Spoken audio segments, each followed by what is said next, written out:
কারীম। মাননীয় সাংবাদিক বন্ধুগণ, আসসালামু আলাইকুম ওয়া রাহমাতুল্লাহি ওয়া বারাকাতুহু। আজকে সকাল 9:30টায়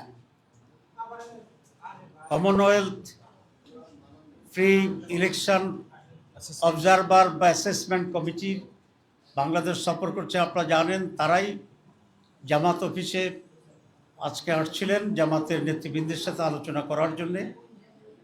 আমরা অত্যন্ত হৃদ্যতাপূর্ণ পরিবেশে অনেক খোলামেলাভাবে দীর্ঘ সময় ধরে আলোচনা করেছি।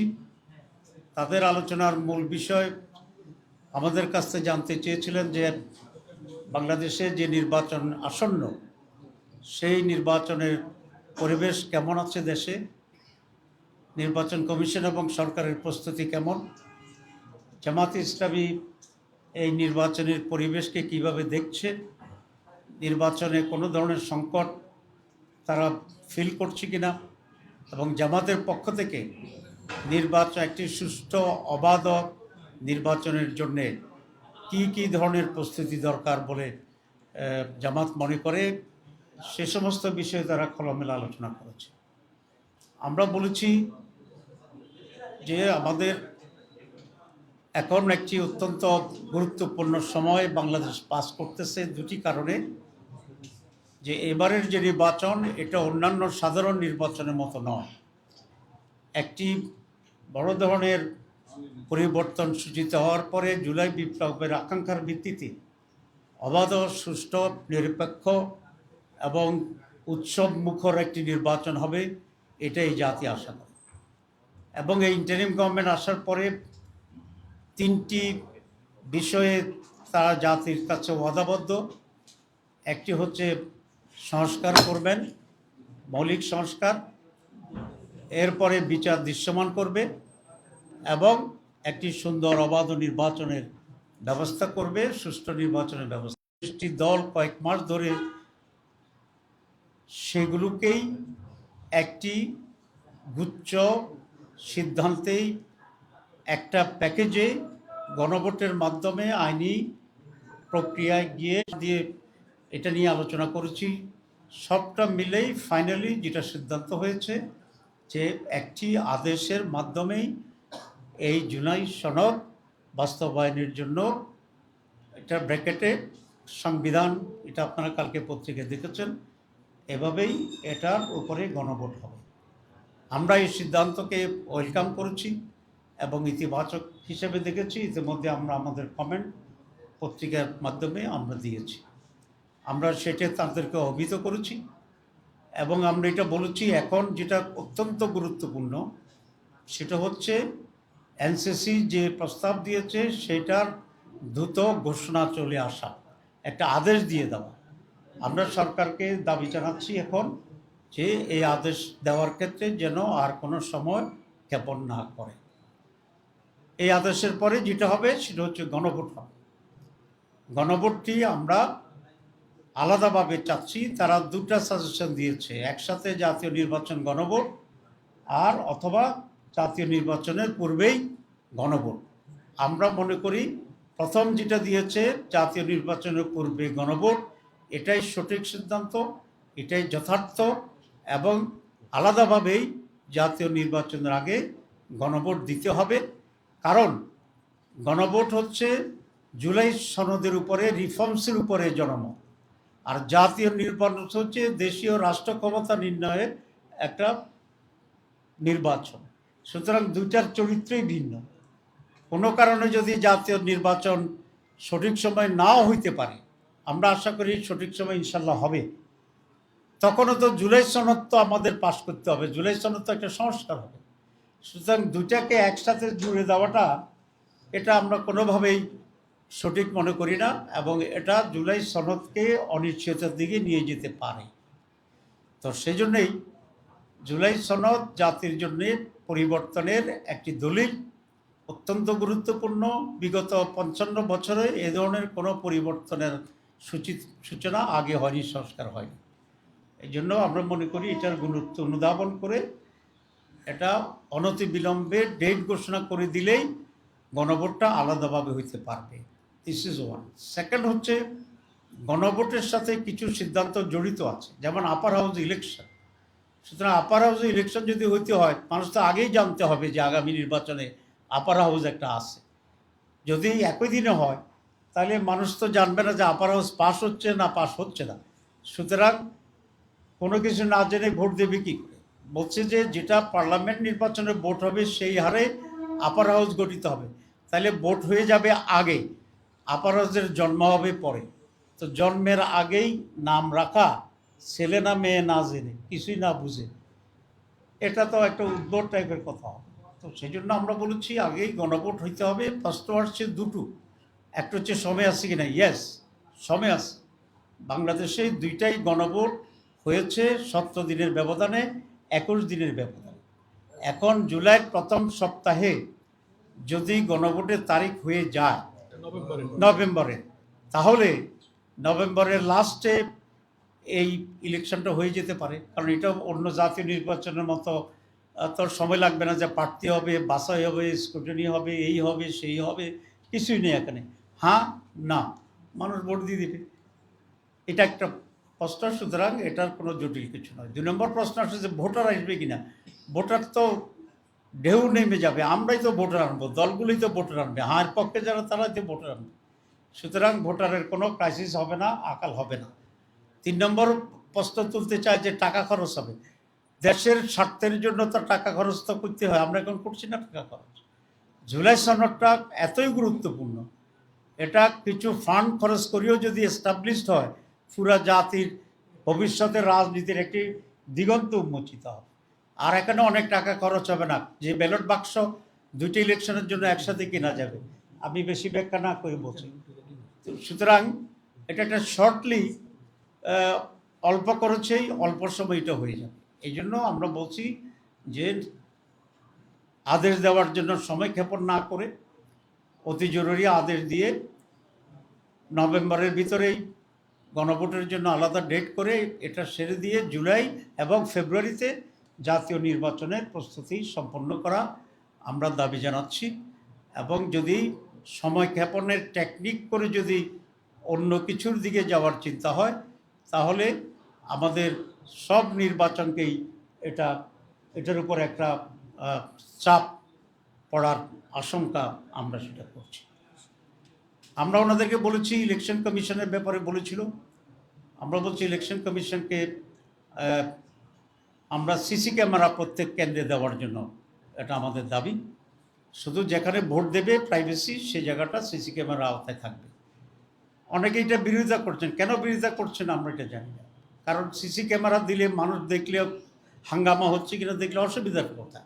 সুতরাং যারা বিরোধিতা করছে তাদের নিয়তের ব্যাপারে আল্লাহ ভালো জানে, আমি কিছু কমেন্ট করলাম না। তো সুতরাং আমরা অবাধ ও সুষ্ঠু নির্বাচনের জন্য সিসি ক্যামেরার ইমপ্লিমেন্টেশন চাই।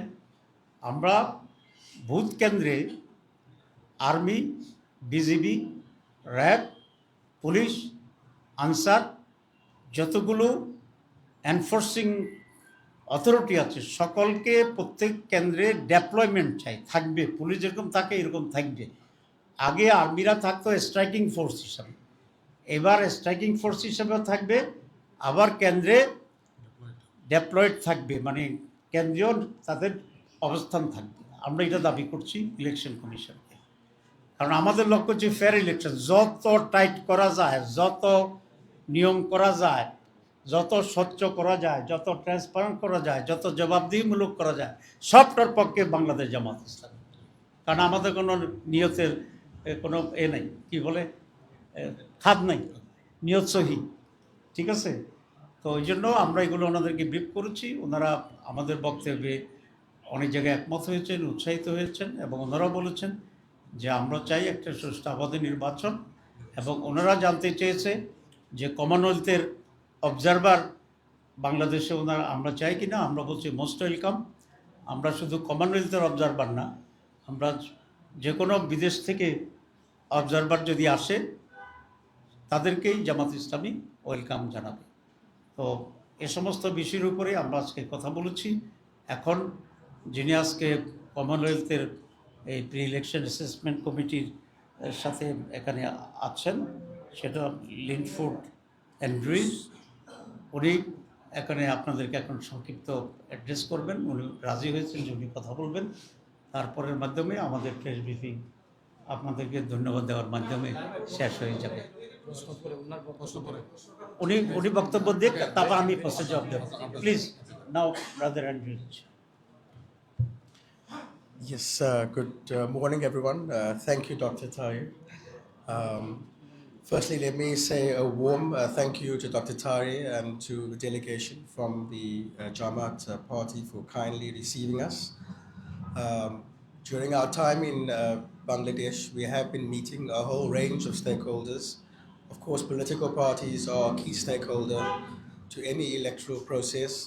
So we were happy to have this opportunity to be warmly received this morning. We've had very fruitful discussions on a range of issues, as Dr. Tahir has pointed out. And this will form part of our assessment. We are meeting other stakeholders as well, civil society groups, the international donor community, media, etc. And we will be concluding our mission tomorrow, which will be the last full day before we return to London on Friday. We will then be reporting to the Commonwealth Secretary General, and the Commonwealth Secretary General will then decide whether or not there will be decision to deploy a Commonwealth Observer Group to observe the forthcoming elections to Bangladesh. We've also spoken about potential support which the Commonwealth can provide to Bangladesh, not just for the elections, but looking very much towards the post-election cycle. Once the elections have concluded, the Commonwealth works towards a whole of election cycle approach in supporting its member countries. And this conversation this morning was very useful to us in also helping us to assess what potential needs there may be to support Bangladesh throughout this process. The Commonwealth, of course, has been supporting Bangladesh for many, many years.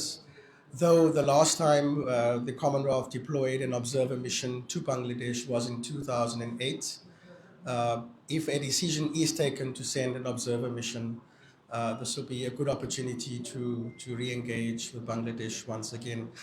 So with that, let me reiterate my warmest thanks and appreciation to Dr. Tahir and to wish him and the Jamaat Party well for the forthcoming elections. And we also wish to thank all other stakeholders for having received us thus far. And we look forward to returning to London on Friday after a successful mission. So thank you so much for your time. Thank you. Thank you very much. Yes. Thank you. Please. Please. Thank You can leave or you can stay. I will answer some question. Sure. Thanks so much. Thank you. G please, তিনটা প্রশ্ন নেব, একটা এখানে, একটা এখানে। না, ঠিক আছে, ওনারা দাঁড়াতে চাচ্ছে তো অসুবিধা নেই।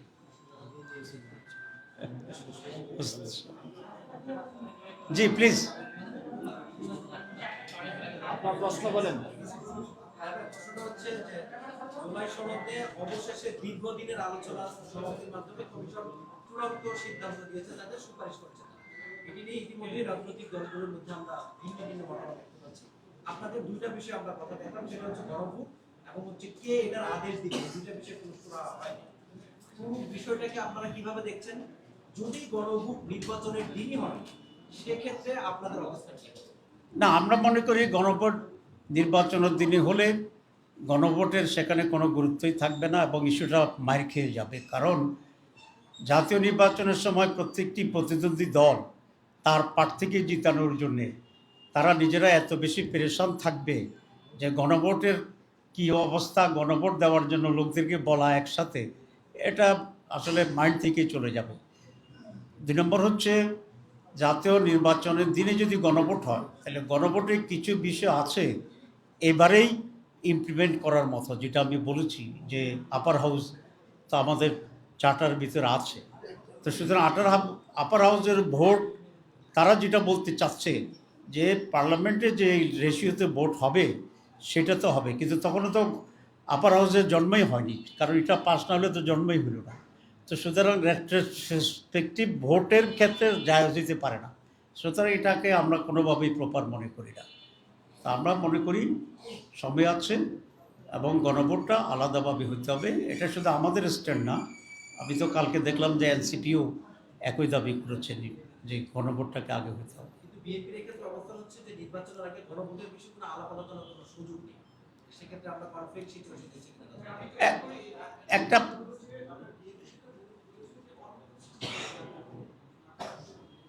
না, এ ব্যাপারে প্রথম কথা হচ্ছে আমরা সকলে মিলেই ঐক্যবদ্ধভাবেই তো এনসিসিতে আমরা একমত হয়েছি। তো সুতরাং যেটা আমরা একমত হচ্ছি সেটাই সাবমিশন হয়েছে। এখন বিএনপি যদি নতুন কথা বলে এটা তাদের দায়িত্ব, এটা আমাদের এ ব্যাপারে কমেন্টের কিছু নেই। আচ্ছা, আপনারা যে নতুন বাংলাদেশের স্বপ্ন দেখছেন, পুরো প্রক্রিয়ার মাধ্যমে যদি বাস্তবায়ন হয়, সেই নতুন বাংলাদেশের স্বপ্ন আসলে পূরণ হবে? হ্যাঁ, আমরা তো মনে করি নতুন বাংলাদেশ হবে যদি আমরা ক্ষমতায় যেতে পারি। কারণ হচ্ছে বাংলাদেশের একটি বড় সমস্যা হচ্ছে দুর্নীতি। সুতরাং জামাত ইসলামী আসলে দুর্নীতিকেই আমরা প্রথম টার্গেট করব, শেষ করব। দেশে যদি দুর্নীতি না থাকে এটা একটা নতুন বাংলাদেশ হবে। 2 নম্বর হচ্ছে বাংলাদেশের একটা বড় সমস্যা ছিল গুড গভর্নেন্সের অভাব। জামাত ক্ষমতা আসলে গুড গভর্নেন্স এস্টাবলিশ করবে, সুতরাং এটা একটা নতুন বাংলাদেশ হবে। বাংলাদেশে এমপ্লয়মেন্টের সমস্যা, কারণ হচ্ছে দেশে বেশি সংখ্যক টাকা মানুষ খায় ফেলে দুর্নীতিবাজরা, সেই টাকা দুর্নীতি বন্ধ হলে জমবে, আমরা ব্যাপক এমপ্লয়মেন্ট সৃষ্টি করতে পারবো। সুতরাং এটা একটা নতুন বাংলাদেশ হবে। আমরা সেখানে নারীদের আজকের যে অধিকারের কথা বলে নারীরা যেটা ভোগ করছে, জামাত ইসলামী আসলে ইসলামী আদর্শের ভিত্তিতে নারীদের যে অধিকার সেটা বর্তমান প্রিভেল যে অধিকার যেটা এনজয় করছে তার চেয়ে বহুগুণ বেশি। আমরা তাদের জন্য সেফ এমপ্লয়মেন্টের ব্যবস্থা করব, হায়ার এডুকেশনের ব্যবস্থা করব এবং বাংলাদেশের শিক্ষার গুণগত পরিবর্তন নিয়ে আসবো। শুধু এইটুর বিয়ে নিউ বাংলাদেশ। আপনারা দেখেন ডাকসুতে এই অল্প কয়েকদিন হয়েছে আমাদের ছেলেরা সেখানে পাস করেছে, এর ভিতরে তো অনেক চেঞ্জ নিয়ে আসছে, ক্লিননেস নিয়ে আসছে, খাবার ডাইলের ঘনত্ব বাড়াইছে তারা সেখানে। তারপরে এরপরে কি গেস্ট রুম যে কালচার সেটা বাদ পড়ে গেছে, কারণ এরপরে আপনার টর্চার রুম সেটা অনুপস্থিত হয়ে গেছে, মাদকের যে আড্ডাখানা ছিল এগুলো শেষ হয়ে গেছে। তো এবং ক্লিননেসের যে অভিযান চলছে সেটা হচ্ছে। তো সামান্য জায়গায় ডাকসুতে এমন কোনো ফান্ডও নয়, কিছু নেই, নিজেরা নিজের। এবং প্রত্যেকটা হলে এসি দিছে, আপনারা জানেন কি এটা জানি না, কাজ শুরু হচ্ছে। দিস ইজ দ্য সেম, কিছুতে জায়গা হয়ে গেছে। তো সেই জন্য বলছি আমরা এটা তো একটা ছোট্ট মডেল হইতে পারে। সুতরাং ডাকসুতে যে পরিবর্তনের সূচনা হয়েছে উইথ দেয়ার ওন অ্যাকর্ড, এবং ডবল খাচ্ছে না তো তারা। আমি যখন জিএস সিলেক্টেড হয়েছিলাম ঢাকা মেডিকেল কলেজে, আমি নির্বাচিত জিএস কিন্তু ডিএমসি। তো রেজাল্টের পরে যখন ডাইনিংয়ে খাইতে আসলাম আমাকে 2 বাটি দিছে। তো আমি বললাম যে 2 বাটি কেন, সব দিন তো 1 বাটি। কয় স্যার জিএসেরা 2 বাটি খায়। তো আমি বললাম যে আমি 1 বাটিওয়ালা জিএস, আমি 2 বাটি খাই না। তো এগুলা তো বন্ধ হচ্ছে। তো সুতরাং it's an example, it's a model, it's a indication, it's a sunrise, it's a new morning. তো সুতরাং জামাত ক্ষমতায় আসলে ইনশাআল্লাহ নতুন বাংলাদেশ হবে। আমরা জনগণকে চাই এই সুযোগটা দেওয়ার জন্য। সবাইকে ধন্যবাদ। সাংবাদিক বন্ধুদের জন্য একটু দাওয়াত আছে এখানেই, আপনারা